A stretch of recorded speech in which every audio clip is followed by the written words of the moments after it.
Want to speak real German from your first lesson? Sign up for your free lifetime account at GermanPod101.com.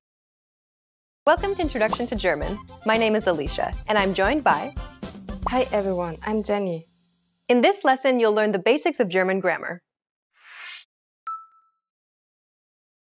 Word order refers to the order in which words are structured to form a sentence in a given language. Consider the English sentence, I ate an apple. But first, let's remove the article an here for simplicity, so we're just left with I ate apple. The basic word order for English is subject, verb, object, or SVO for short. If we break down the English sentence, I ate apple, we can see that the subject I is presented first, followed by the verb ate, and then finally the object apple is positioned last. This is the basic word order for sentences in English. Now let's compare that same sentence, I ate an apple, in German. Ich esse einen Apfel. Like before, let's remove the article to keep it simple, so we're just left with the words. If we break down the German sentence, we get the subject ich, meaning I. Then comes the verb esse, meaning eat. And finally we have the object Apfel, meaning apple. Ich esse Apfel. The basic word order for German then is subject, verb, object, or SVO for short. As you can see, English and German both have the same word order. This essentially means that you can create basic German sentences by exchanging English words for German words. This isn't perfect, but it's a good place to get you started. Understanding basic word order will allow you to string together the few German words you've learned to create basic sentences and to start communicating in German. In the previous section, you learned that English and German both use the same SVO word order. Let's study this aspect in a little more detail. First, let's take a look at an example in English.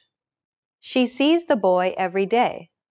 We can clearly see the SVO word structure used in English, even with the adverb attached at the very end there. But what if we were to try and change the word order of this sentence? Let's swap the object and the subject around. Now we get, the boy sees she every day. As you can see, rearranging the word order of an English sentence actually changes the meaning of the sentence itself. The word order of German, on the other hand, is much more flexible than English. While German does follow an SVO word order like English, it's much less rigid, allowing us to move elements of the sentence around. Sie sieht den Jungen jeden Tag. Den Jungen sieht sie jeden Tag. As you can see, swapping the object and the subject around in German doesn't change the core meaning of the sentence itself. Jeden Tag sieht sie den Jungen. In fact, all parts of the sentence can be rearranged, except the verb. As long as the verb is the second element in the sentence, you can generally rearrange the sentence however you wish. We've talked about basic sentences in English and German, but what if you wanted to give more detail to a sentence? Consider the following English sentence. I like apples because they taste good. Notice how there are two parts to this sentence. I like apples and because they taste good. We call the first part of this sentence the main clause and the second part of this sentence the dependent clause because it depends on the first part to make sense. If we break down the two parts, we can see that English sticks to the SVO word order once again. Now, let's compare the same sentence in German. Ich mag Äpfel, weil sie gut schmecken. The main clause has the verb as the second element, so this is fine. The dependent clause, however, has the verb as the final element in the sentence, not as the second element. So in fact, German sentences will always have the verb as the second element, but if there's a dependent clause, the verb in that clause will always be moved to the final position. Ich mag Äpfel, weil sie gut schmecken. Negating basic sentences in German is easy compared to English. Simply add nicht, which means not, at the end of a German sentence. Ich schlafe. Ich schlafe nicht. If you want to show that you have zero sum of something, you would add kein, which can be translated to no, depending on the sentence. Ich habe kein Geld. Ich habe keine Energie. This is a simplified way to negate basic sentences in German. Formulating questions in German is also easy. Simply swap the verb and the subject to make a sentence into a question. Sie ist hier. Ist sie hier? Sie isst Äpfel. Isst sie Äpfel? Just a quick swap makes this a question. Well done! We've covered a lot of things in this lesson, so let's recap on what we've learned. In this lesson, you learned that the same word order as English can be used in German. German word order can be rearranged any which way, so long as the verb is the second element in the sentence. If there are dependent clauses, then the verb in that clause will appear at the end of the sentence. Simply add the word for not at the end of a sentence to make it negative. And to formulate a question, simply swap the subject and verb around. Welcome to Ask a Teacher, where I'll answer some of your most common German questions. The question for this lesson is, what is the difference between Entschuldigung, entschuldigen Sie, and entschuldige? Let's start from the beginning. The verb entschuldigen can be literally translated as to take away the guilt, with die Schuld meaning the guilt. This means you're asking the other person to free you from feeling guilty for whatever you're apologizing for. Both Entschuldigung and entschuldigen Sie, which are formal, and entschuldige, which is informal, are used to apologize to someone. Entschuldigen Sie und entschuldige are the imperative of entschuldigen, which means to excuse, and Entschuldigung means apology. While both expressions can often be used interchangeably, a conversation between a parent and their child might go like this. Entschuldige dich, apologize, to which the child will reply Entschuldigung, meaning apology, or more naturally in English, sorry. Entschuldigung can often stand on its own as an apology, but entschuldigen Sie or entschuldige often need another sentence to explain what you're apologizing for, such as entschuldigen Sie, dass ich zu spät war, which means excuse me being late, or entschuldigen Sie die Störung, meaning excuse the disruption. Entschuldigen Sie is formal, so this would be used at work, for example, when a colleague disrupts a meeting or, very politely, simply before asking a colleague a question. Another common phrase is Entschuldigung, das wollte ich nicht, meaning apologies, I didn't want that to happen. This can be used in many situations, and the das wollte ich nicht implies that whatever you did was an accident. This phrase can be used for anything from apologizing for dropping a plate at home to apologizing to your boss for breaking your computer at work. It's usually used when your mistake was noticed by another person and that person makes you aware of what you did. Another example is ist entschuldigt, which directly translates as he's excused. This is commonly only at school when parents write a note for their children when they are sick. Their absence is then called ein entschuldigt. In casual situations, for example, if a friend is a few minutes late, many people would just shorten this phrase by saying Entschuldigung. For example, Entschuldigung, ich stand im Stau, which means, sorry, I was caught in traffic. Increasingly, people also say just sorry in very casual or friendly situations. What is Denglisch? Denglisch, also called Anglizismen, are nouns that are derived from Deutsch, German, and English, English. These are nouns that look and sound like English words but aren't used in the same context. Some examples are handy, public viewing, mobbing, showmaster. Let's go over them so you can learn how to use these Denglisch words correctly. Handy doesn't mean something that's useful. Actually, it's a common word that was used for an older phones without screen. Nowadays, mobile phones are called smartphone or iPhone. Places where soccer games are screened publicly are called public viewing. This is when soccer fans go to a designated place to watch the game together. However, many English speakers confuse this with when you view your loved ones for the last time after they've already passed away. If someone is being bullied at work, it's called mobbing. This is not a large mob of people in a crowded area. It's often used to describe the difficult state of work life in Germany and is used when other coworkers are teasing or making fun of you. Showmaster, rather than the host of a show, is actually the person who moderates a show, the person who makes sure everything is running smoothly. These are just a few Denglish words. Be sure to check out GermanPod101.com for more practice. What is the difference between blau machen, to make blue, and blau sein, to be blue? These are two common expressions in German and do not have any connection with the literal meaning of blue at all. Let's take a look at some examples so you can learn how to use these expressions correctly. For example, if you're just not feeling well today and need to take a rest, you can say, Ich mache heute blau, meaning I'll skip it. It refers to work, school, or another activity or event. Another way to use this expression is Ich bin blau, I'm drunk.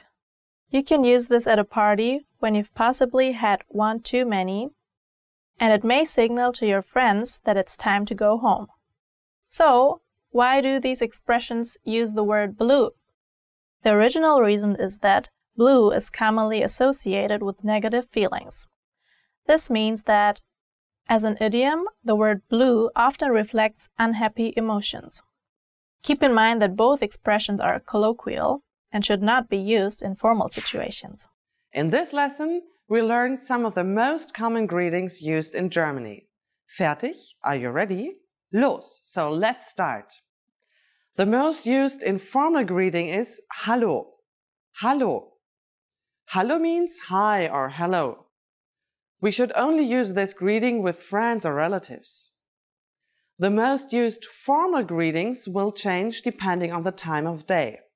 Let's start with Guten Tag. Guten Tag. Literally, Guten Tag means good day. As a rule of thumb, we can use Guten Tag only during the daytime, from late morning until early evening. In the morning we say Guten Morgen, good morning. Guten Morgen. During the evening we say Guten Abend. Guten Abend. Tag, Morgen and Abend is German for day, morning and evening, respectively. Easy, right? What should you say when you leave? German people usually say Auf Wiedersehen when leaving in a formal situation. Auf Wiedersehen. Auf Wiedersehen means goodbye. If we say goodbye to friends or our relatives, we use the informal word Tschüss. Tschüss. Now you can greet people in many different ways in German. Let's review them all again. First, the greetings. Informally, we simply say Hallo. Formally, use Guten Morgen in the morning, Guten Tag in the afternoon, and Guten Abend in the evening. When leaving in a formal situation, we say Auf Wiedersehen. And in an informal situation, it's Tschüss. It's easy, isn't it? Now it's time for Laura's insights. Due to a huge variety of dialects in Germany, you might hear many different greeting phrases depending on the area. In Austria and in the Catholic southern part of Germany, they even say Grüß Gott, which means greetings to God. In the past, people from the north could barely talk to people from the south, since they spoke very different languages. But nowadays, if you use these common phrases, then everyone will understand you. I'm sure. Want to finally start speaking in your target language? In this guide, you'll discover the top 7 ways to practice speaking on your own with our lessons. Let's begin. Number 1, shadowing. Shadowing is a proven learning technique where all you do is repeat what you hear in order to practice speaking. So access any audio or video lesson on the site and press the play button to start. Then, as you listen or watch, just repeat the conversations. Or, even easier, read along out loud with the dialogue section. The script is right there in front of you. With our lessons, you can master entire conversations, just like that. Number 2, read out loud. I just mentioned it, but reading out loud is another powerful tactic and deserves its own mention. With every lesson, you get written transcripts and translations. So, as you play the lesson, read the dialogue out loud as you hear it. Why? By reading out loud, you're also practicing your speaking skills. You can do this with the lesson notes, the lesson transcript, or the dialogue tool. With the dialogue tool, you can listen to each line again and again, and repeat out loud until you master them all. Number 3, speed up your reading to speed up your speaking. Being able to speak without thinking is a sign of language mastery. If you're talking to a native and can respond quickly, they'll assume that you're fairly fluent. How can you do this? When you read out loud, try increasing your speed a little bit every time.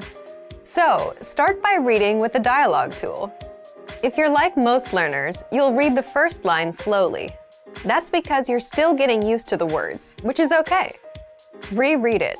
On your second try, you know most of the words, and you'll read a little faster.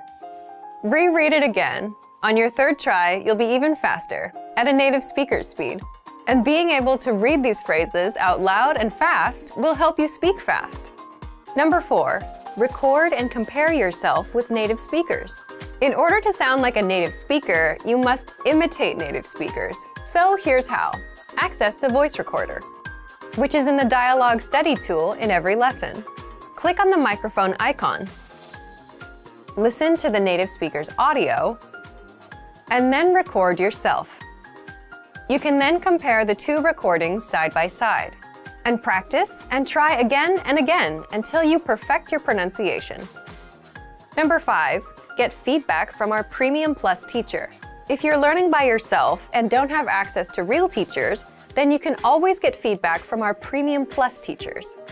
With the My Teacher tool, you can record yourself speaking and send the audio file to the teacher. They'll review it and tell you what to improve and how. That's it. Number 6, level up your speaking with Premium Plus assignments. With Premium Plus, you can also get assignments that cover reading, writing, listening, and even speaking from your teacher. These assignments can be tailored to your goals and needs. You get a new one every week, or anytime you're ready for a new one.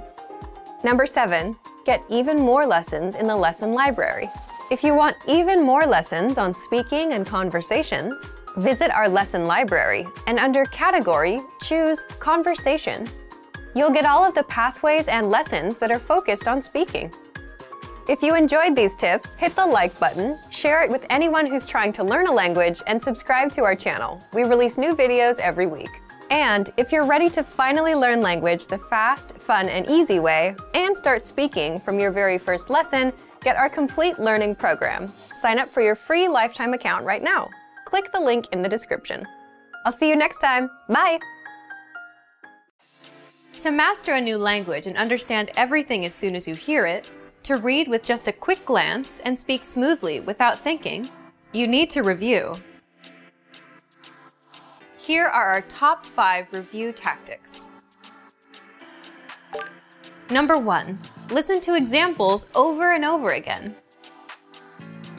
By listening closely and often, you start to pick up the rhythm of a language, as well as correct pronunciation from a native speaker. Use our line-by-line feature that lets you both listen and read along. Use this tool to practice as much as possible. Number 2, use our voice recording tool to master perfect pronunciation. Record yourself and compare it against the native speaker. If you sound different, then repeat after the native speaker until you're able to match them. Use our voice recording feature, which makes recording super easy. Number 3, master your recorded conversations. Record conversations and go over them again and again. Master entire conversations and repeat them line by line. Use any of the dialogues available for download on our website. These come with transcripts of the entire conversation. Number 4, use mobile devices to reinforce previously learned conversations. Constant review is the best way to progress in your language studies. Download the recorded dialogue to your mobile device and incorporate it into your music playlist. Quick reviews throughout the day effectively reinforce what you've learned. Number 5, read with line-by-line notes. Read along with a native speaker to really master pronunciation and natural intonation. You should start slow at first, then slowly increase your speed. Your pronunciation will become more natural. You will also see that your ability to understand fluent speakers will greatly increase. You'll be able to improve your communication skills using these 5 simple review techniques.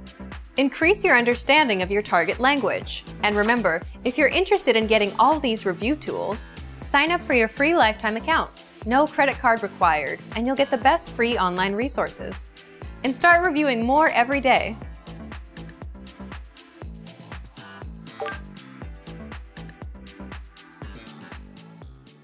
Want to speak real German from your first lesson? Sign up for your free lifetime account at GermanPod101.com. Hello, my name is Elisa. Welcome to 15 favorite words chosen by you. Let's start with the first favorite word. Bitte, please. Bitte, please. Kannst du mir bitte das holen? Can you please bring that to me? My mom tells me a lot, please, Lisa, today do the laundry. Blume, flower. Blume, flower. That's one of my favorite words too. Meine Lieblingsblume sind Orchideen. My favorite flowers are orchids. Danke, thank you. Danke, dass du heute das für mich gemacht hast. Thank you for doing that today. Du, you. Kannst du heute mit mir einkaufen gehen? Can you go shopping with me today? Freund, friend. Ein guter Freund ist wie Familie. A good friend is like family. Geld, money. Geld macht nicht unbedingt glücklich. Money doesn't necessarily make you happy. Glücklich, happy. Ich versuche immer glücklich zu sein. I always try to be happy. Mich machen die kleinen Dinge glücklich. The little things in life make me happy. Liebe, love. Liebe, love. Ich finde, Liebe ist das Wichtigste zum Leben. I think love is the most important thing in life. Aww. Peinlich, embarrassing. Peinlich, embarrassing. Ich glaube, ich bin oft peinlich, aber es ist mir egal. I think a lot of times I'm embarrassing, but I actually don't care. Platz, place. Mein Lieblingsplatz ist in der Natur und draußen. My favorite place is in nature and being outside. Schadenfreude, malicious joy. Ich finde, ich habe viel Schadenfreude, was sehr gesund ist, finde ich. I think I have a lot of malicious joy, which I think is actually healthy. If you can just laugh at things or at everything and even yourself, that's one of the most important characteristics. Schlafen, sleep. Ich liebe schlafen. I love to sleep. Ich schlafe oft vor dem Fernseher ein. I fall asleep often while watching TV. Schön, beautiful. Ich liebe, wenn das Wetter schön ist und die Sonne scheint. I love it when the weather is beautiful and the sun is shining. Süßigkeiten, Candy. Einer meiner Lieblingssüßigkeiten sind Haribo Gummibärchen. One of my favorite candy is Haribo Gummy Bears. Haribo is actually from Bonn, where I'm born, and it means, well, the founder is called Hans Riegel, and it's Bonn. So it's Ha from Hans, Riegel, Ribo, Bonn. So Haribo.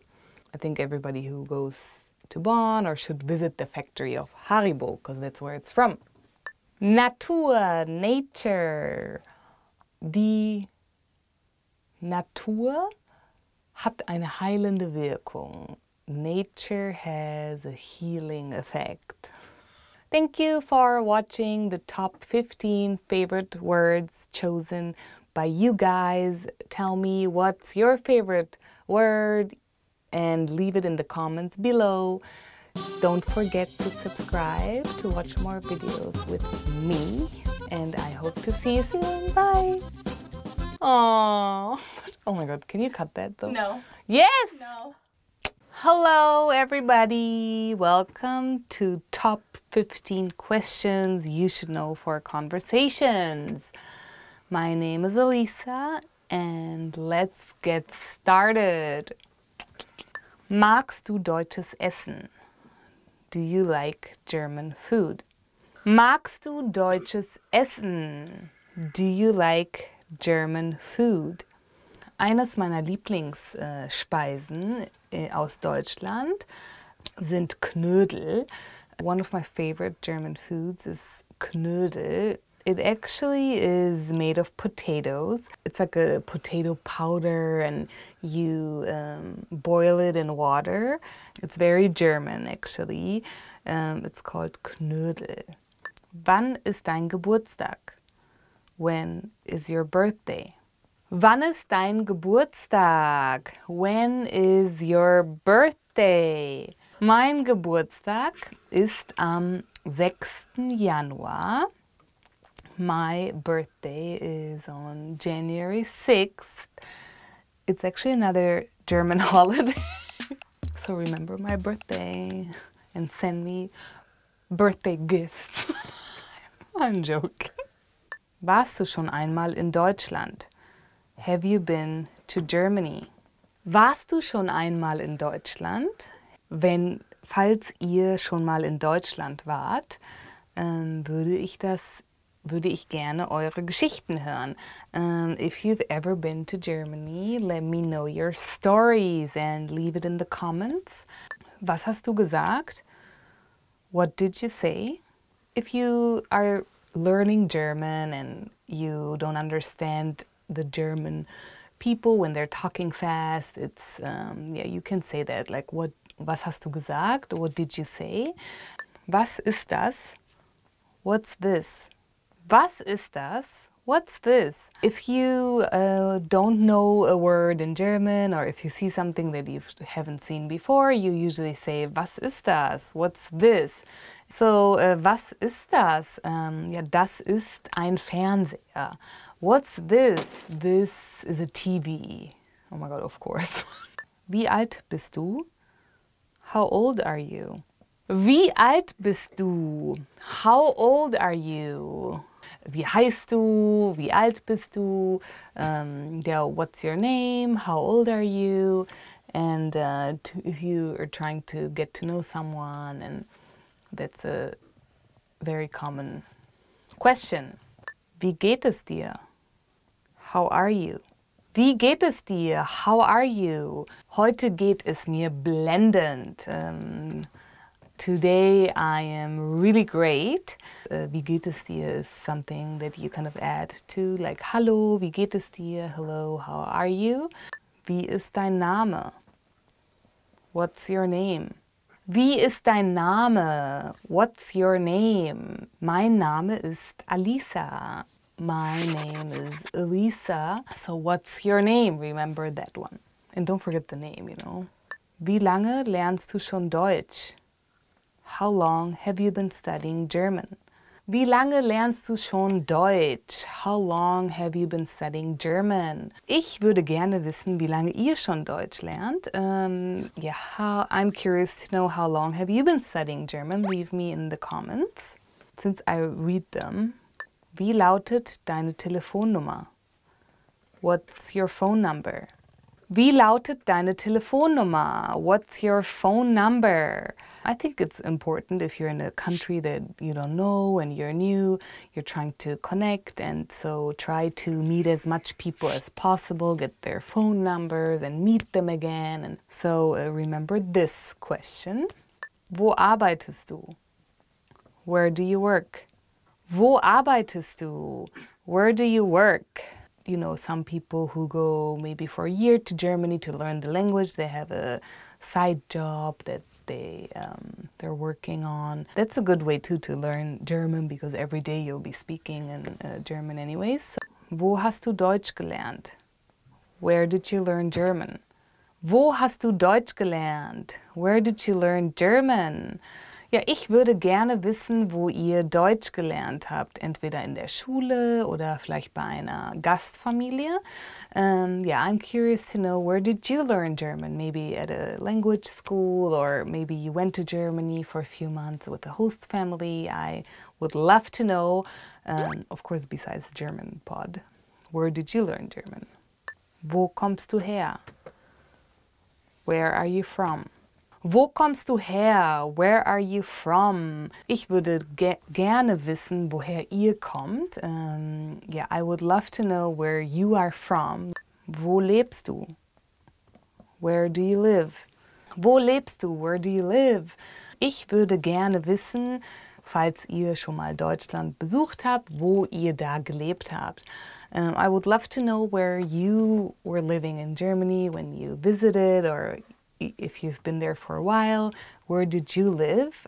Was ist deine Lieblingsstadt in Deutschland? What is your favorite city in Germany? Was ist deine Lieblingsstadt in Deutschland? What is your favorite city in Germany? I don't really have a favorite German city because I have a lot in Germany. Like, I couldn't say this is my favorite city. I think a lot are very pretty and special and very different. Thank you for watching the top 15 questions you should know for conversations. Leave in the comments your answers, and don't forget to subscribe, and see you soon. Bye! Hello, it's Elisa. Welcome to the top 10 phrases you always want to hear. Let's begin. Das Budget ist unbegrenzt. The budget is unlimited. This is like a dream for every woman, I think. Das Budget ist unbegrenzt. The budget is unlimited. Who doesn't want to hear that all the time? I would love to hear that because I love shopping. Du bist ein ausgezeichneter Koch. You are an excellent cook. Du bist ein ausgezeichneter Koch. You are an excellent cook. Or if it's a girl, you would say, du bist eine ausgezeichnete Köchin. We want to be equal, you know? I'm actually not a good cook, by the way. I try. Du siehst toll aus heute. You look great today. Du siehst toll aus heute. Dankeschön. You look great today. Thank you. Who doesn't love to hear that? Especially on a Monday morning. Es wird einen Bonus am Ende des Monats geben. There'll be a bonus at the end of the month. Es wird einen Bonus am Ende des Monats geben. There'll be a bonus at the end of the month. What would you do if you've got a bonus at the end of this month? I actually wouldn't know. Maybe I'll go shopping, but then maybe I'll go on a vacation or something. That would be nice, vacation. I would go to like Fiji, to the Fiji Islands, and just be at the beach and in nature. I think that's what I would love to do. Gute Arbeit, you did a great job. Gute Arbeit, you did a great job. I'm sure you've been all doing a great job in learning German with me. And I hope you still keep learning with us. So if, gute Arbeit, Dankeschön, you did a great job, thank you. Ich habe dir etwas Besonderes mitgebracht. I brought you something special today. Ich habe dir etwas Besonderes mitgebracht. I brought you something special. Now that's a nice one as well. Who doesn't like presents? I think what is special to me is more of something that's thoughtful, you know, or a memory, or it's not about how big something is or how expensive. I think it's something that, if people bring you something special, it's usually something that they thought of, or maybe they made themselves. I love those kind of things. What is something special you've got as a present? Leave me in the comments and tell me. Ich vermisse dich. I miss you. Ich vermisse dich. I miss you. Who is somebody you miss or what? Maybe a dog too. To all the dog lovers out there, leave in the comments what kind of dog do you have. Mach eine Pause. Ich werde heute putzen. Take a break. I'll do the cleaning today. Mach eine Pause. Ich werde heute putzen. Take a break. I'll do the cleaning today. Oh, that is a really good one. That's actually a very special present. I think that's something you should do for the whole day. Just, be there and just clean the house for once. Sie hatten recht. You were right. Sie hatten recht. You were right. Yes, I love to hear that too. I actually think I'm always right, so, oh my God. Und sie gewinnen. And you win.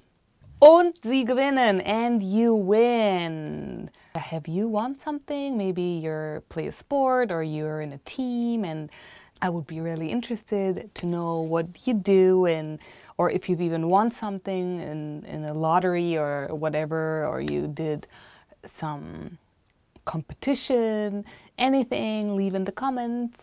What is your favorite compliment or phrase you've ever heard, or if you want to hear something, leave in the comments, and if you can, in German.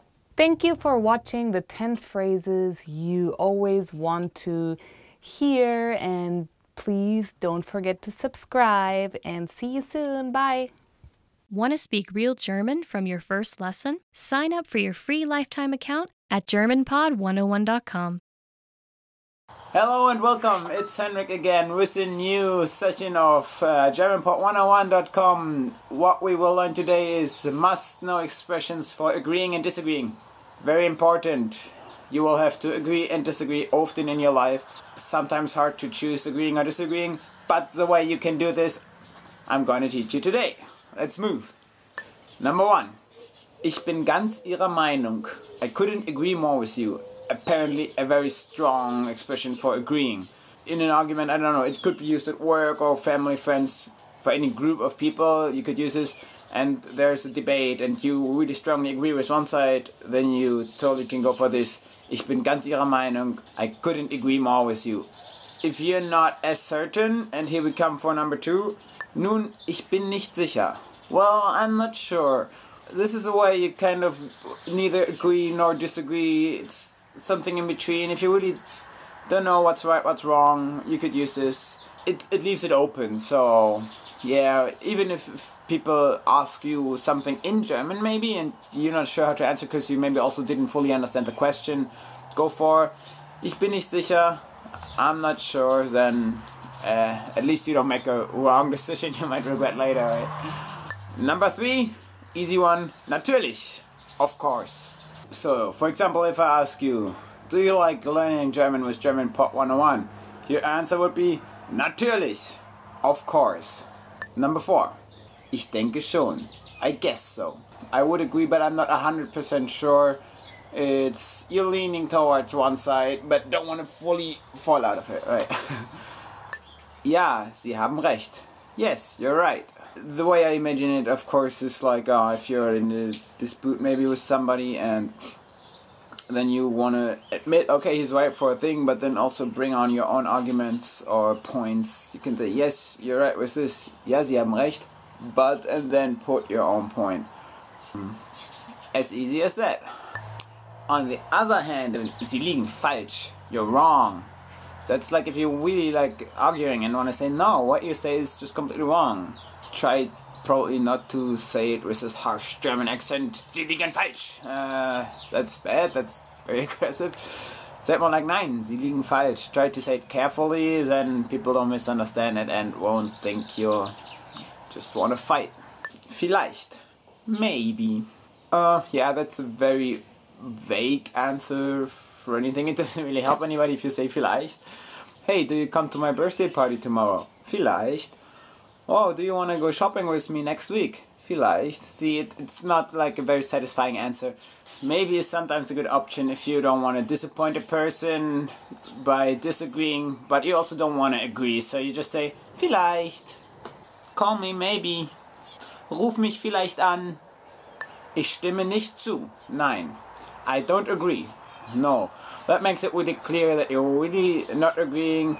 It's important to make your point clear. It's important to not only agree for the sake of agreeing. Sometimes you have different opinions, and then it's important to stand up for yourself and say, hey, I don't agree. Ich stimme zu. I agree. Yeah, very easy. I agree. Whatever you agree on, you can say, hey, I agree. Ich stimme zu. Ich stimme zu. Nobody will complain about you agreeing. I agree. Sometimes I talk too much here. See, I hope you disagree. Das ist wahr. That's true. Das ist wahr. Yeah, it's like, Mom, even if you knew it before or not, but wow, that person has a point. So I hope I could help you with it in this lesson. I hope you had fun. Leave your comments, subscribe to the channel if you haven't yet, and then I see you next time. Ciao, ciao. And don't say maybe. Hi everybody, Anja here. Welcome to Ask a Teacher, where I'll answer some of your most common German questions. The question for this lesson is, what's the difference between nein, nicht, and kein? Nein means no, and is used in the same way as the English no, such as nein danke, no thank you, or wohnst du in Berlin? Nein, ich wohne in Hamburg. Do you live in Berlin? No, I live in Hamburg. Nicht means not, and is used to make a sentence negative. Ich wohne nicht in Berlin. Ich auch nicht mean I don't live in Berlin, me neither, respectively. Kein is also used to make a sentence negative. However, it's only used before nouns with an indefinite article, such as or an in English, or no article at all. In these cases, kein replaces the need for nicht. For example, ich habe einen Hund. Ich habe keinen Hund, which means I have a dog and I don't have a dog, respectively. The second sentence literally means I have a dog. Let's do some more examples so you can learn how to use nein, nicht, and kein more effectively. Nein on its own is often considered rude, so people add danke in order to make the sentence nein danke, which means no thank you. For example, nein danke, ich habe schon gegessen, meaning no thank you, I have already eaten. If someone asks you if you ever have been somewhere, such as warst du schon mal in Rom? Have you ever been to Rome before? Simply saying the word nein might signal to the person you're talking to that the conversation has ended. So it may be better to say nein, noch nicht, which literally means no, never, so far. With the word nicht, a common expression is noch nicht, which means not yet. It's often the answer to a question containing the word schon, which means already or yet. For example, hast du den Film schon gesehen? Noch nicht. Have you seen the movie yet? Not yet. However, it can also be used to show you're planning on doing something. For example, warst du heute einkaufen? Noch nicht, aber ich gehe gleich. Which means, have you gone shopping today? Not yet, but I will go soon. An example with kein would be, ich habe keine Lust, which is a common expression meaning, I don't want to, or I don't feel like it. It's often used to complain about having to go to work, school, or a similar commitment, such as in, ich habe wirklich keine Lust auf Arbeiten heute, which means, I really don't feel like working today. It would be considered rude to use it as a direct reply to someone asking if you want to do something. In that case, it would be better to say, ich fühle mich nicht nach Arbeiten heute, which also means, I don't feel like working today, but implies that it's because you don't feel well. If you feel like you've got it and really want to challenge yourself, you can use all three in the same sentence with this phrase. Nein, ich kann nicht, ich habe keine Zeit, which means, no, I can't, I don't have time. Do you have any more questions? Leave them in the comments and I'll try to answer them. Tschüss, bis zum nächsten Mal. Bye, see you next time. Hi everybody, Anja here. Welcome to Ask a Teacher, where I'll answer some of your most common German questions. The question for this lesson is, what is the difference between lowercase z and capital Z? Z with a capital S means you in the plural, and Z with a lowercase s means she, singular, and they, plural. The German language has a formal and an informal way of addressing people. The formal address is used when speaking with adults, excluding family and friends, and is used in everyday life. It's often used with your colleagues at work and always in business situations, such as between a customer and a sales clerk. The informal address is used for children and young teenagers up to the age of 16. Let's do some examples so that you can learn how to use capital Z and lowercase z correctly. In this sentence, sie geht jeden Tag einkaufen, which means she goes shopping every day. Z is capitalized, therefore it means she. It's also at the beginning of the sentence. The third person singular geht is from the verb gehen, which means to go, so there is no confusion that the proper address is she. Now take the sentence, sie gehen oft zusammen in die Stadt, meaning they often go into town together. Here, sie is only capitalized because it's at the beginning of the sentence and means they. As this is a statement, not a question, it's clear that it means they, despite using the same conjugation gehen as the formal sie. Another example is, gehen Sie heute früher nach Hause? Which means, are you going home earlier today? In this case, the sie is the formal you and is used to ask a person a question. Here, the listener has to pay attention to the context. If someone was pointing at a group of people leaving the office and said, gehen Sie heute früher nach Hause? It would mean, are they going home earlier today? But if they're looking straight at you, you know they're asking about you. It could also be used in a statement.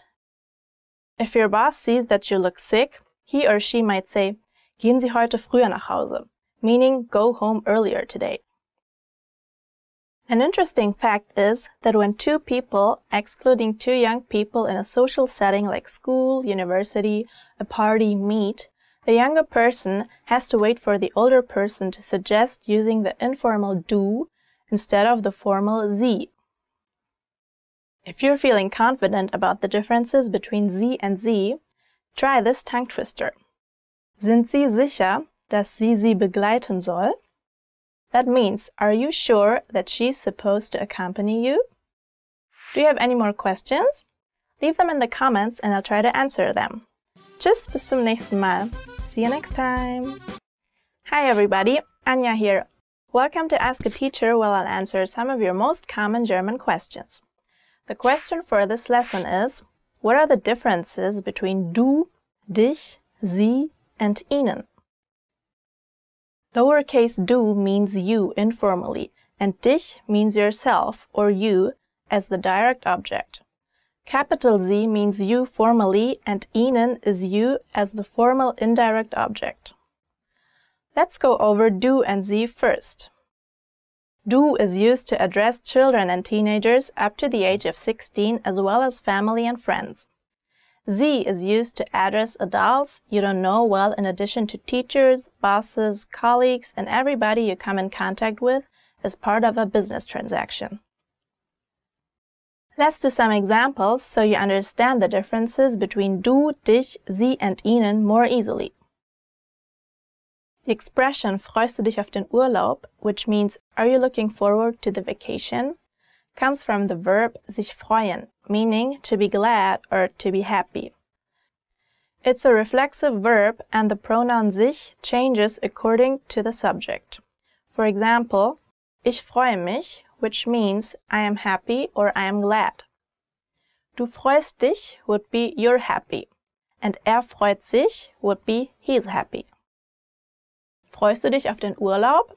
Is a common question, especially around school holidays. Teachers might ask this to the children in their class, or friends might ask each other if they've booked a vacation somewhere. Another sample sentence is, geht es Ihnen gut? Which means, are you well? This is used to address someone formally and ask how they feel.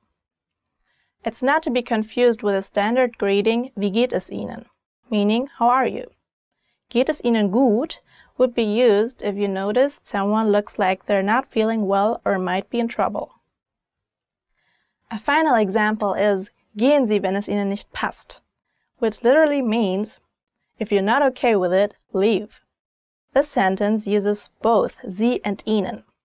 Gehen Sie is the formal imperative, leave, and jemanden nicht passen, not to fit someone, is a common expression used to describe a piece of clothing that doesn't work on someone.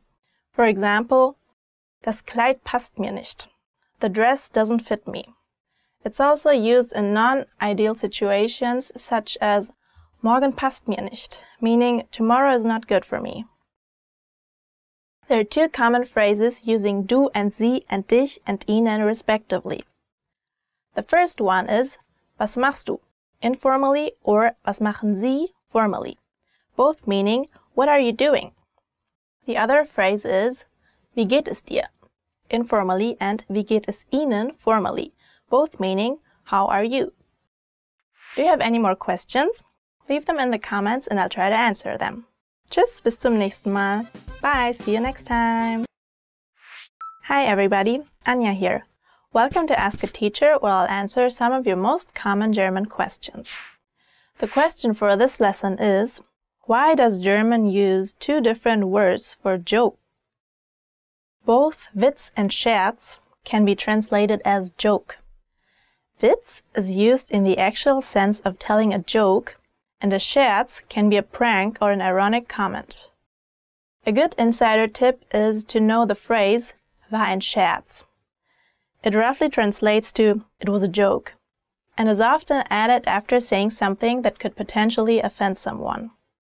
It's used to either clarify that you're not being serious or even to retract the statement.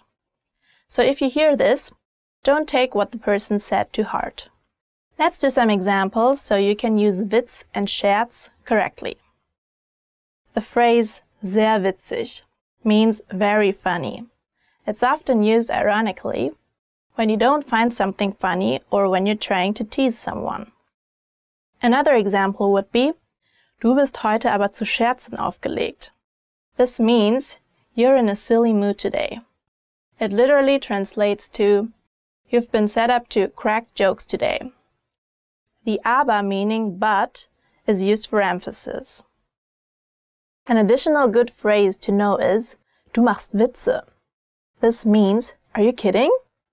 Accompanied by a facial expression of disbelief. This might be used when hearing surprising or even shocking news, though nothing too serious, like death or illness from a friend. An interesting fact is that there are two colloquial verbs based on Witz and Scherz. The first is witzeln, meaning to quip, and the second is scherzen, meaning to joke. Both are used when people are being silly and joking around a lot. If you feel like you're getting the hang of German humor, you can try this fun phrase.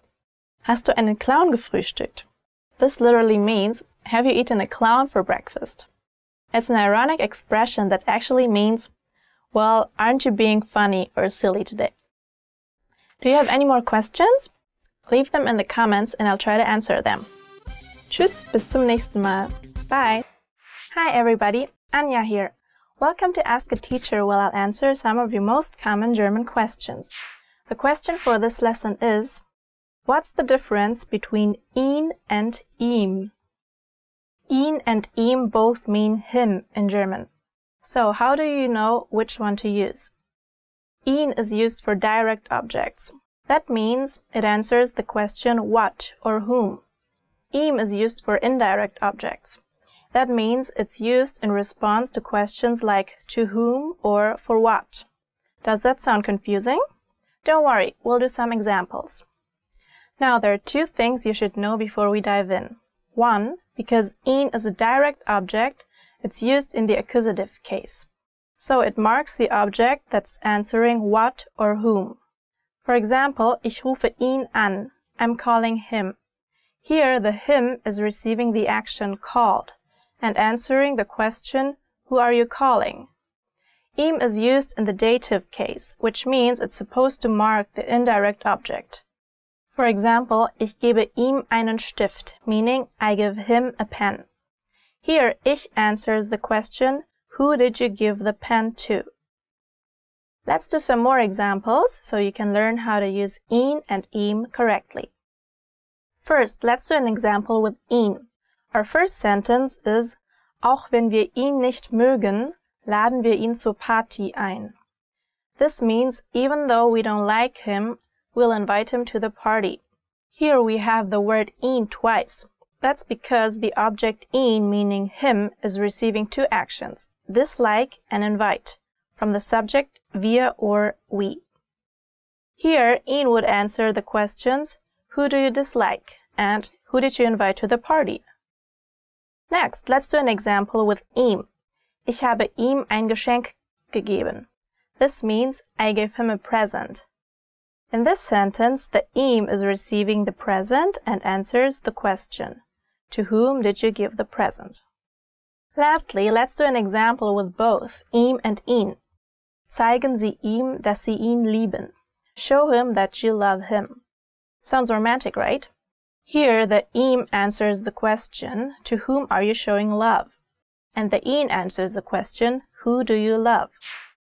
How was this lesson? Pretty interesting, right? Do you have any more questions? Leave them in the comments and I'll try to answer them.